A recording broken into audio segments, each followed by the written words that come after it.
partisipasi dan juga prestasi sesuai. Pertanyaan yang kedua yakni situasi apa saja yang dapat melibatkan peserta didik untuk membuat ide-ide besar segera menarik, konkret dan juga sangat penting. Di mana kami mendapatkan 10 poin di sini yakni proyek kolaboratif, kemudian pertemuan diskusi dan brainstorming. Yang ketiga yakni kompetisi dan lomba. Yang keempat studi kasus dan role play. Yang kelima praktik dan simulasian. Selanjutnya yaitu eksplorasi dan penelitian. Yang ketujuh pelatihan dan juga workshop. Yang kedelapan pertemuan dengan praktisi atau pakar tertentu yang sesuai dengan bidangnya. Yang ke-9 field trip dan juga kunjungan ke industri. Kemudian yang terakhir pembelajaran berbasis masalah dan juga solusi. Bagaimana pendekatan penyampaian materi sehingga menghasilkan minat dan pengetahuan terhadap materi. Yang pertama itu ada metode pembelajaran yang interaktif dan menyenangkan. Terus yang kedua ada contoh yang relevan dan motivasi saat pembelajaran berlangsung. Selanjutnya yang ketiga itu ada diskusi kelompok dan pertanyaan. Kedua, pendidik mengadakan diskusi dengan peserta didik agar mengikuti pengetahuan tentang materi yang dibahas, menghasilkan minat peserta didik. Yang keempat itu ada presentasi visual yang menarik agar proses diskusi terlihat menarik. Pendidik itu membuat visual yang menarik seperti menyediakan PowerPoint menarik mungkin agar proses diskusi itu berjalan dengan baik.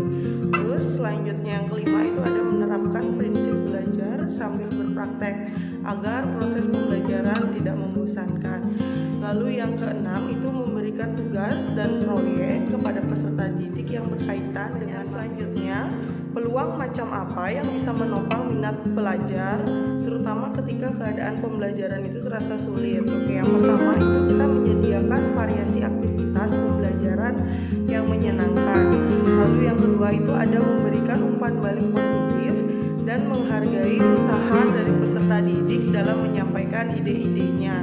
Lalu yang ketiga itu ada menunjukkan bagaimana materi yang dipelajari dapat digunakan dalam kehidupan sehari-hari. Itu ada menciptakan suasana belajar yang positif dan bebas stres. Nah, karena suasana akan menentukan bagaimana materi itu tersampaikan dengan baik dan diterima oleh seluruh peserta didik.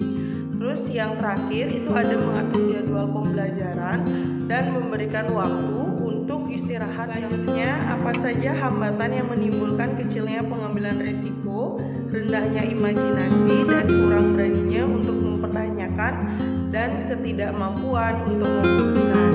Oke, dari kelompok kami itu hambatannya ada 7. Yang pertama itu adalah keterbatasan pandangan dan pemikiran yang konservatif. Lalu yang kedua ada kebiasaan dan comfort zone peserta didik yang kuat. Lalu yang ketiga itu ada fokus pada akhir dan ketakutan dari kegagalan. Selanjutnya yang keempat ada lingkungan yang tidak menyenangkan dan negatif. Terus yang kelima itu ada kekhawatiran akan salah atau ditolak. Lalu yang keenam itu ada ketidakpercayaan pada kemampuan diri sendiri. Dan yang terakhir itu ada tekanan dari orang lain atau ekspektasi yang terlalu tinggi.